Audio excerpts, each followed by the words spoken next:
Hi friends, welcome to S N వంటకాలు. ఈరోజు మనం పాలతో రవ్వ కేసరి ఎలా తయారు చేయాలో చూద్దాము. పాలు 2 కప్పులు, దాంట్లోనే 2 కప్పులు వాటర్ పోసుకోండి. 1 కప్పు బొంబాయి రవ్వ, సగం కప్పు జీడిపప్పు, సగం కప్పు నెయ్యి, 1 కప్పు పంచదార, కొంచెం గసగసాలు, ఇలాచీ పౌడర్, పచ్చకర్పూరం అండి. ఇది కుంకుమ పువ్వు. పాలలో ఒక హాఫ్ అన్ అవర్ ముందే నానబెట్టి పెట్టుకోండి.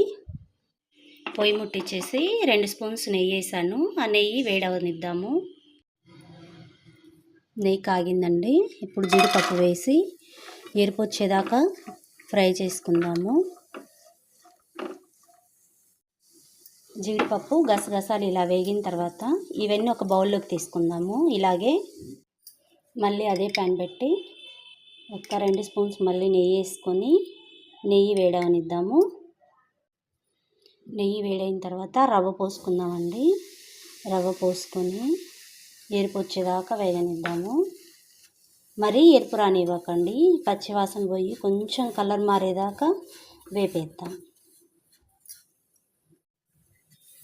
ఇదిగోండి, రవ్వ లైట్గా ఎరుపు వచ్చింది. ప్లస్ మీరు సిమ్లో పెట్టుకొని వేపుకోండి, పెద్ద మంట పెట్టద్దు. పెద్ద మంట పెడితే రవ్వ మాడిపోతుంది. ఇప్పుడు ఈ రవ్వ పక్కన పెట్టేద్దాం.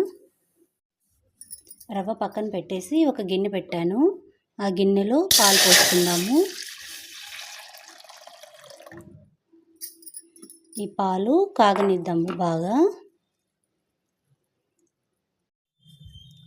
పాలు మరిగేటప్పుడు చక్కెర వేసుకుందామండి. చక్కెర నేను 1 కప్పే వేసుకున్నాను. ఒకవేళ మీకు స్వీట్ ఎక్కువ కావాలి అనుకుంటే 2 కప్పులు వేసుకోండి. ఇదైతే కరెక్ట్గా సరిపోతుంది.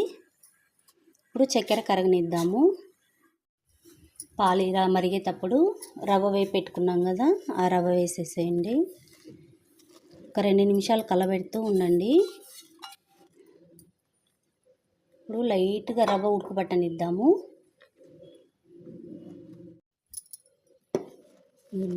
రవ్వ ఇలా ఉడికేటప్పుడు పచ్చకర్పూరము, ఇలాచీ పౌడర్ వేసుకుందాము.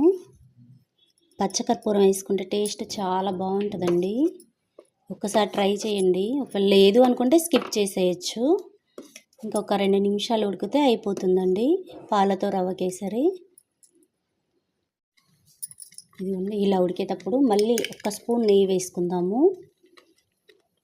దీంట్లో టేస్ట్ మొత్తం నెయ్యి అండి. నెయ్యి ఫ్లేవర్ ఎంత బాగా వస్తుందో. ఎవరైనా గెస్ట్లు వచ్చినప్పుడు కూడా చేయొచ్చు. టేస్ట్ మాత్రం చాలా చాలా బాగుంటుంది. అమ్మవారి నైవేద్యం పెట్టుకోవచ్చు. ఒక్క 2 నిమిషాలు ఉడకనిద్దాము. ఉడికిందండి. ఇప్పుడు దీంట్లో కుంకుమ పువ్వు నానేసుకున్న పాలు పోసుకోండి.